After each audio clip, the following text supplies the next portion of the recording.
And now joining us, one of the stars of their team, Doug Edert, who's kind enough to give us a few minutes on the Zach Gelb Show on CBS Sports Radio. Doug, first off, congratulations. We love talking about your team the last few weeks. Appreciate you doing this. How you been? Yeah, thank you. I've been great. I mean, I had an awesome time, awesome experience, and it's great to make history. The thing I loved about your group the most is how confident you guys were and how even when you guys lost, you were just still so focused on the moment. Now that you've had a few days, how do you look back on what your team was able to do in the month of March? Yeah, no, looking back at it now, it's definitely we definitely let it sink in a little bit. We realized how amazing what we did.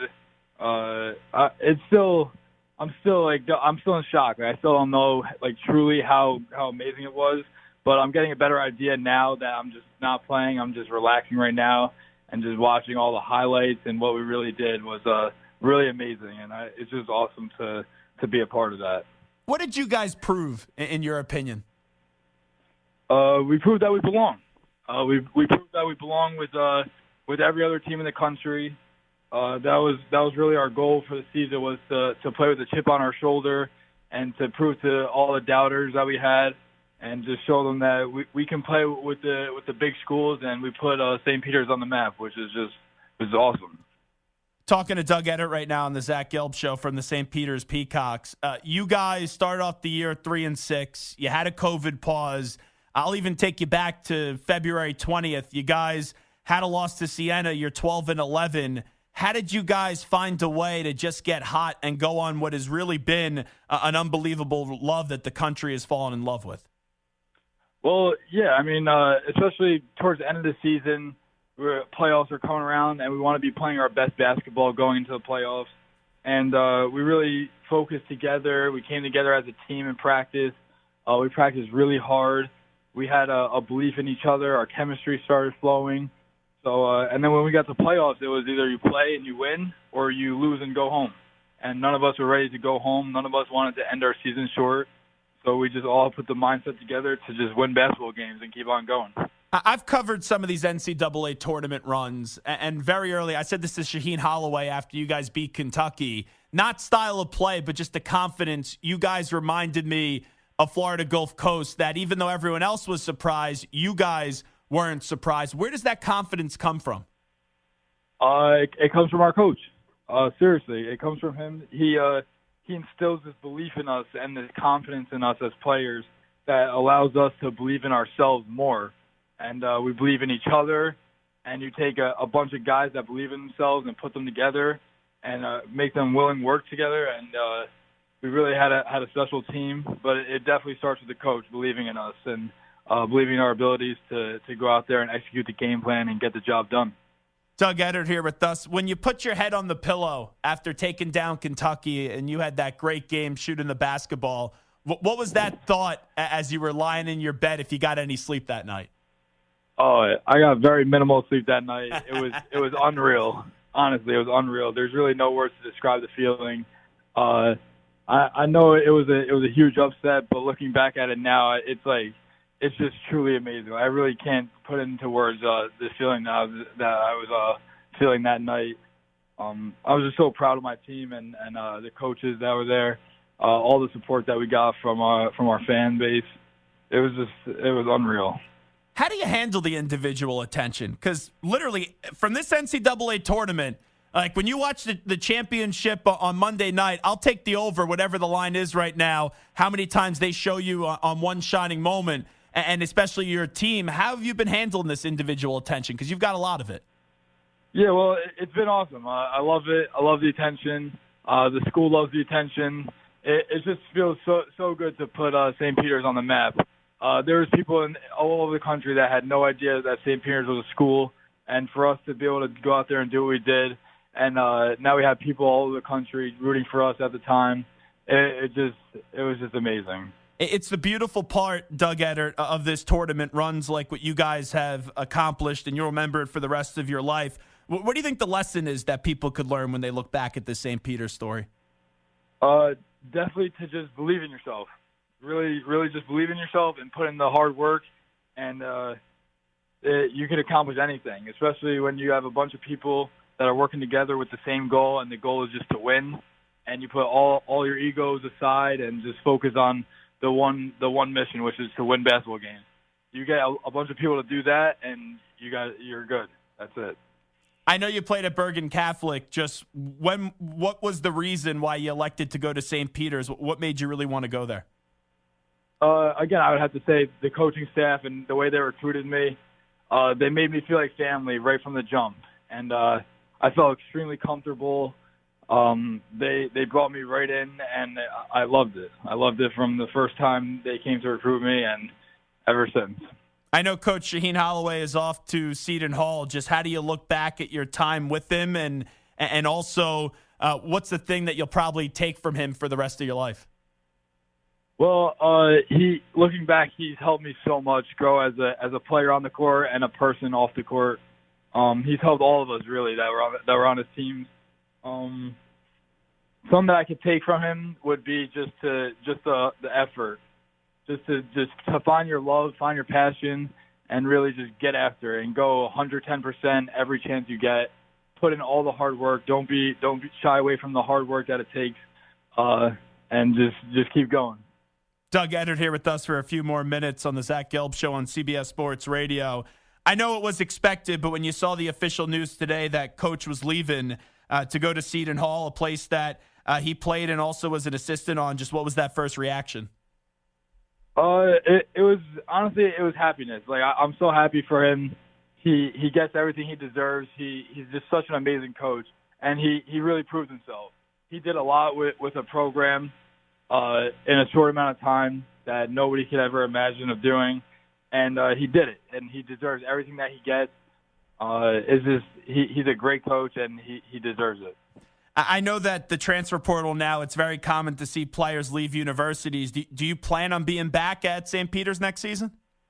Yeah, right now I'm not too worried about that. I just want to soak it all in and enjoy what me and my team have accomplished. And I'll cross that bridge when we get there. But right now I'm just decompressing from the season and just relaxing for a little bit. Doug Edert here with us. Do you still have the mustache, or did you shave it after the tournament? Oh, no, I definitely still have the mustache. How much longer do you think? You think you're going to keep it, or are you thinking about shaving it? No, I got to keep it forever. I mean, as of right now, that's my thought process. It got way too much attention to get rid of it, so I got to keep it. How did you come up with the idea to grow out the mustache? Oh, man. It all started because we weren't allowed to go to barbershops because of COVID. We didn't want to be exposed to COVID. So one of my teammates, Matt Lee, learned how to cut hair. He started cutting his own hair. He started cutting everybody else's hair on the team. And I needed a haircut because my hair would look a mess. I had a bunch of facial hair, like a whole beard going. So I told him just to clean me up. And he gave me my haircut. It looked good. And then we moved down to my facial hair. And he started cutting my facial hair slowly. So we cut the sideburns off and left a goatee. And then we got rid of the chin hair and left the mustache. And then him and Daryl Banks, my other roommate, looked at it it actually fits. It actually works. So it started off as a joke. So I left it for a day. And it was funny. I made people laugh. A lot of people told me to get rid of it right away.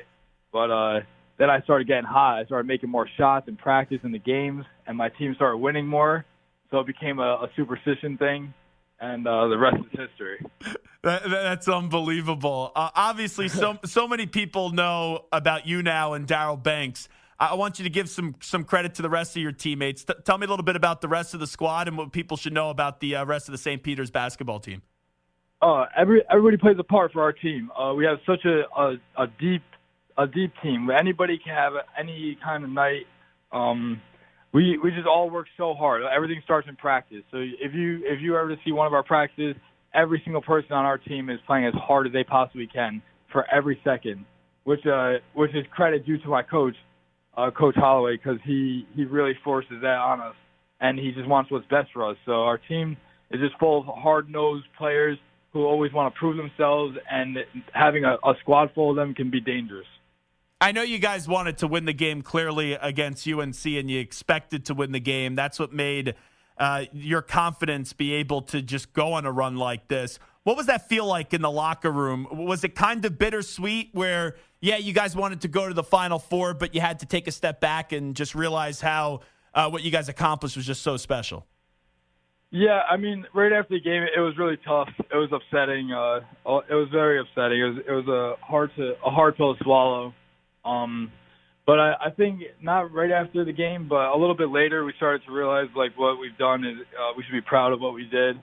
But no, we really wanted to win that game, and I don't think anybody was really like happy with where we were at that time. But then as time went on, we got over the loss and stuff, and we realized that what we did was history. So we had to be proud of ourselves for that. Well, Doug Edert, I was there in Philadelphia, and you're going up against UNC. That was a home game for St. Peter's. The crowd was unbelievable. Yeah, no, it was truly amazing environment for us. So I know that you guys had the belief, but if I would have told you you guys would have been right before the start of the NCAA tournament in the Elite Eight, you actually would have believed that? Yeah. I mean, looking at my team and the way we work every day in practice, I wouldn't be surprised at all. I mean, we truly work as hard as we possibly can, and we have such good chemistry together. We play so well together, and everybody just focused on one goal, and that's to win. What have your teammates been talking about the last few days when you guys are having conversations? The past few days, just about how amazing our journey was, and all the experience that we all got, and what we really did. We really take it into perspective, and we're like, we really made it to the Elite Eight. We had a lot of ups and downs during the season, but at the end of it, we really had a great season and a great end to the season. Now, I know there's going to be a celebratory parade coming up on Friday. What are your expectations for the parade? Yeah, no, the parade's going to be awesome. I feel like the environment's going to be crazy. A lot of love and support from people all over New Jersey, especially in Jersey City. I'm expecting a lot of people and just a lot of love and support. All right, I got to ask you this, because this really did blow my mind. When all these features are being done about you, you don't eat sandwiches? You've only had one in your life, and then you hate them? Yeah, no. I'm the pickiest eater you'll ever meet. I never ate sandwiches. I don't find them appetizing at all. I definitely tried one in my life, and I just never had it ever again. I wanted no parts of it. But the crazy thing is that like I'll eat like Italian bread separately, and then I'll eat chicken separately. But if you put the two together, I wouldn't be able to eat it. Like it's just, I find it disgusting. So if we're going out to dinner, and I'm buying, but you're telling me where we're going, like what are we going to eat with Doug Edert? We go to any kind of diner, Applebee's. I'm a very simple guy. Very simple. It's just some hibachi maybe if you want to get fancy. Probably smart to say also Buffalo Wild Wings with the NIL, right? Yeah, that too. We may have to expand those NILs. So if we're talking 10, 15 years from now, how are you going to remember this run and what you guys did? Oh, man, it's just what we accomplished. I mean, I'm going to remember all my teammates, all my brothers, the whole program, and especially the love and support that we got. Like I was saying before, people all over the country had no idea that St. Peter's was even a school. And then we're looking around like there's people all over the country rooting for us as like the America's team and the underdog. And like, it's just so amazing to see that and be a part of that. So I feel like I would remember that the most. Is there a message, a text, a tweet that just really blew your mind that you're like, holy crap, this person's talking about us? Not really. I mean, it's just the overall, just really everybody, like generalizing everyone, just all this different kind of support throughout the country is just everything's amazing. There's not one specific one that I find insane. It's just all of it together. All right, so we know you have a sweet mustache. We know you're a picky eater. You don't like sandwiches. What else does the world need to know about Doug Edert that we don't know? Something that you don't know. I could do a little bit of magic. I could juggle. I don't know.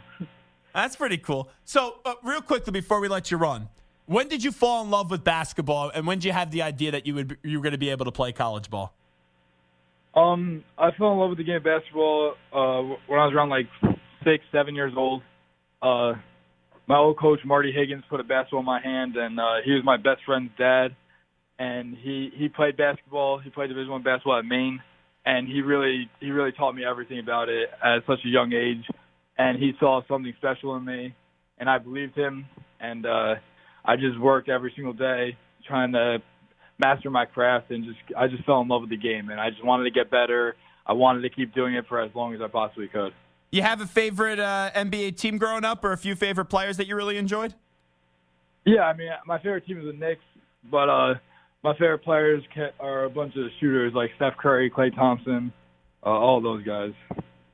All right, well, Doug, hey, this was a thrill. What you guys were able to do was just remarkable, and we love learning about you, and Coach Shaheen Holloway is off to Seton Hall now, and just the entire squad. Really enjoy it, and have fun at that parade on Friday, and we really do appreciate you giving us some time.